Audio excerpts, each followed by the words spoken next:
하나오션 주주님들 반갑습니다. 오늘도 하나오션 종목 분석 바로 시작하겠습니다. 오늘 하나오션에 7조 8천억 원짜리 소식이 터졌습니다. 방위사업청이 KDDX 우선 협상 대상자로 하나오션을 선정한 겁니다. 그런데 이 소식이 단순히 큰 수주 하나에 그칠까요? 하나오션은 같은 시기에 60조 원 규모의 캐나다 잠수함 사업에서도 승부수를 던지고 있습니다.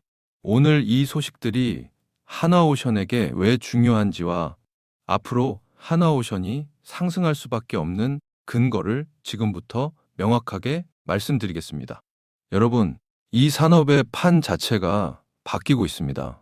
하나오션 하면 어떤 이미지가 먼저 떠오르셨나요? LNG선, 컨테이너선, 조선업 사이클 타는 기업.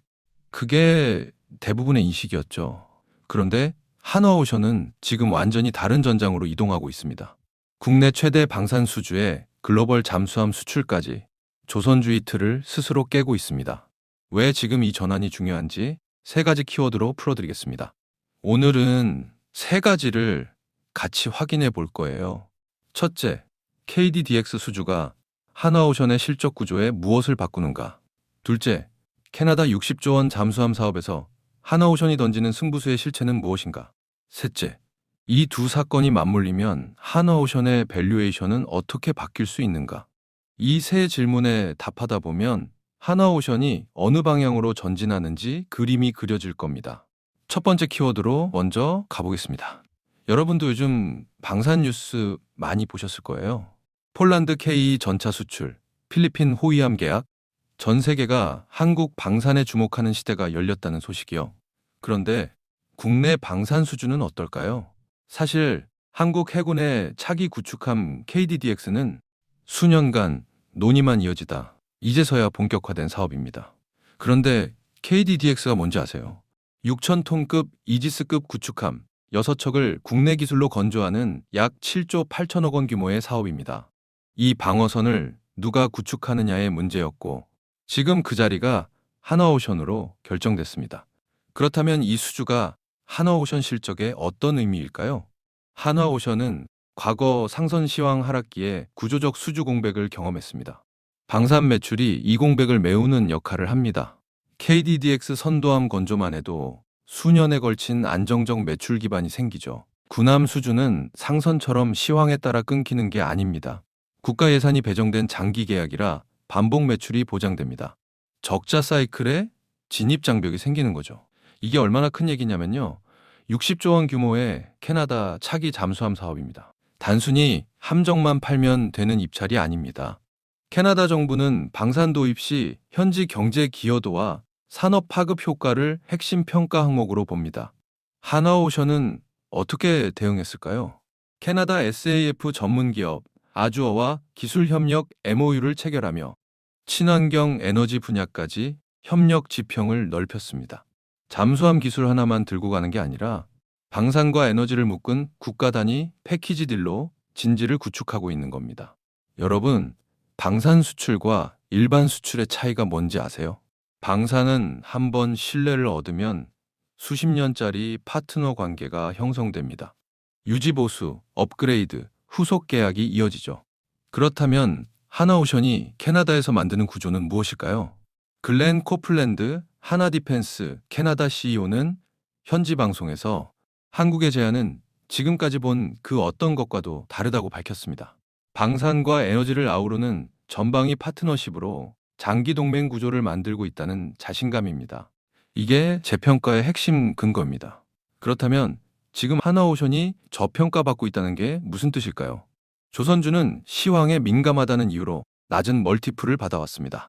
하지만 방산 기업은 다릅니다. 수주 가시성이 높아 훨씬 높은 밸류에이션을 받죠. KDDX 확정과 캐나다 기대감이 동시에 쌓이면 시장이 하나오션을 바라보는 눈높이 자체가 바뀝니다. 조선 디스카운트에서 방산 프리미엄으로 전환되는 논리가 생기는 거예요. 여기서 한 가지 더 짚고 넘어갈 게 있는데요. KDDX는 선도함 건조 이후에도 후속함 계약으로 이어지는 구조입니다. 6척을 순차 건조하는 장기 프로젝트라 한 번의 수주가 수년치 매출 가시성을 만들어냅니다. 캐나다 60조 원까지 더해지면 방산 파이프라인은 단기 이벤트가 아닌 구조적 성장 동력으로 격상됩니다. 그렇다면 왜 다른 기업이 아닌 하나오션이어야 할까요? 군함을 짓는 기업은 몇 되지 않지만 잠수함 기술과 방산 패키지 역량을 동시에 갖춘 곳은 더욱 드뭅니다. 하나오션은 한화그룹 방산 계열사와 시너지를 내며 함정 설계부터 무장 체계까지 통합 솔루션을 제공합니다. 에너지와 방산을 묶어 패키지로 제안하는 방식은 단순 조선사가 따라하기 어려운 진입장벽입니다. 물론 좋은 면만 있는 건 아니에요. 캐나다 잠수함 사업은 아직 최종 결과가 나오지 않았습니다. 이달 판가름 나지만 독일, 스페인 등 강력한 경쟁자들도 있죠. 탈락하면 어떻게 될까요?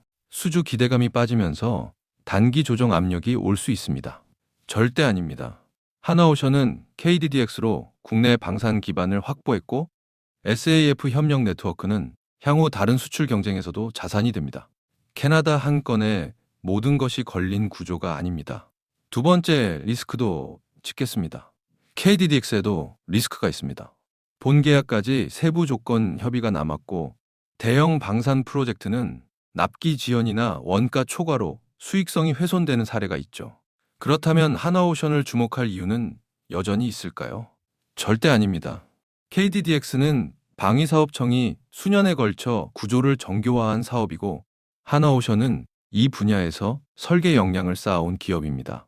리스크보다 구조적 기회를 냉정하게 보는 시각이 필요합니다. 자, 지금까지의 이야기를 딱 세 줄로 정리해 드릴게요. 첫째, KDDX는요, 7조 8천억 원 우선 협상 선정으로 구조적 방산 매출 기반이 생겼습니다. 둘째, 캐나다는요, 60조 원 잠수함 사업에서 방산과 에너지를 묶은 패키지 딜로 승부수를 던졌습니다. 셋째, 밸류에이션은요, 조선 디스카운트에서 방산 프리미엄으로 재평가받을 논리가 쌓이고 있습니다. 앞으로 하나오션에서 눈여겨봐야 할 변곡점은 두 가지입니다. 첫 번째는 이달 중 나올 캐나다 차기 잠수함 최종 결과입니다. 수주 확정 시 방산 수출 신뢰도가 글로벌 무대에서 공식화됩니다. 두 번째는 KDDX 본계약 체결과 방산 매출 비중 변화입니다. 방산 비중이 공시에서 높아지는 순간 시장이 하나오션에 새로운 눈높이를 적용하는 변곡점이 됩니다. 오늘 하나오션에 대한 모멘텀과 리스크 측면은 이쯤에서 설명을 드리겠고요. 지금부터 굉장히 중요한 내용 하나만 말씀드리겠습니다. 여러분, 제가 지금부터 여러분들이 어디서도 들을 수 없는 엄청난 이야기 하나만 드려볼게요. 최근 삼성전자, SK하이닉스 많이 오른 거 다들 알고 계시죠? 시총 1위 삼성전자는 단기간에 무려 4배가 올랐고 20만 원 하던 SK하이닉스는 100만 원까지 무려 5배가 올랐습니다. 그런데 수많은 전문가들은 아직도 더 상승이 가능하다고 말합니다. 일단 많은 분들이 HBM 때문에 오른 거 아니야? 아직 더 오를 게 있어? 여기서 하나만 확실히 말씀드릴게요. 이 HBM 때문에 올랐다는 말, 반은 맞고 반은 틀렸습니다. 진짜는 아직 시작도 안 했어요. 지금 시장이 주목하는 건 HBM 그 너머에 있습니다. 지금 삼성이 수조 원대 자금을 쏟아붓고 있는 기술, 아마 들어보셨을 겁니다. 바로 유리기판입니다. 그리고 지금 시장에 알려지지 않은 어떤 한 기업이 유리기판의 게임 체인저로 조용히 떠오르고 있습니다. 이미 삼성의 막대한 자본이 이 기업으로 흘러들어가고 있고 AI, 반도체, 2차 전지까지 세 가지 테마가 동시에 엮여 있습니다.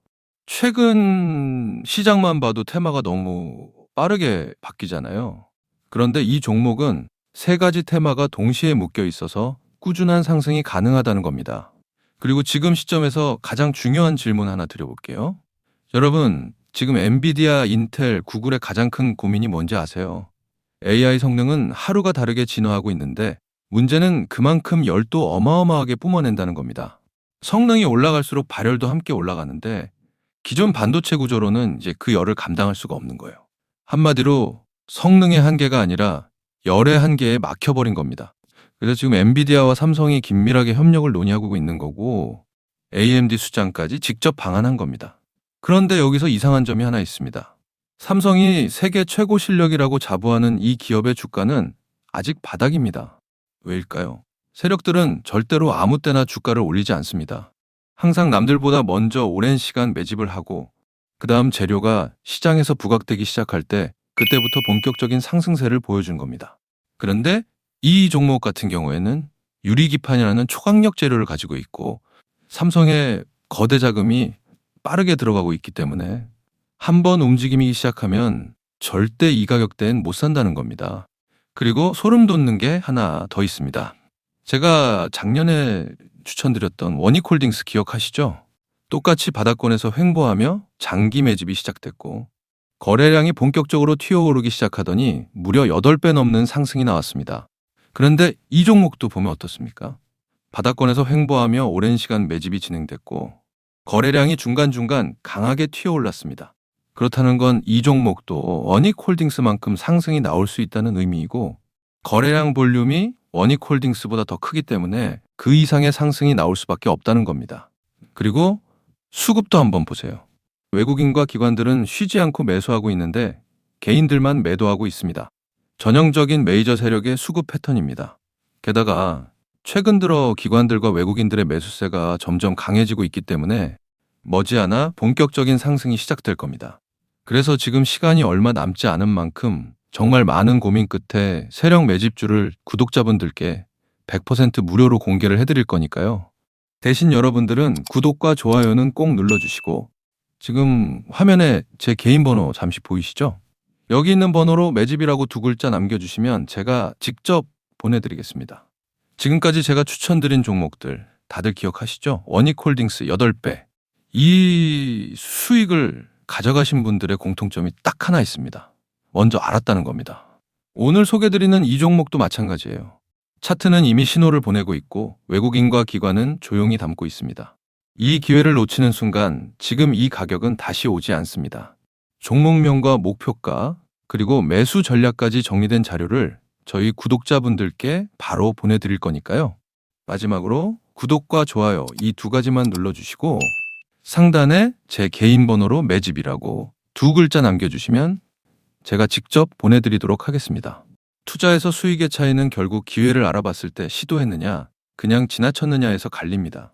그러니까 저희 구독자분들은 이 기회 절대 놓치지 마시길 바라겠고요. 오늘 영상은 이쯤에서 마무리하고 저는 다음에 더 좋은 분석으로 다시 찾아뵙겠습니다. 감사합니다.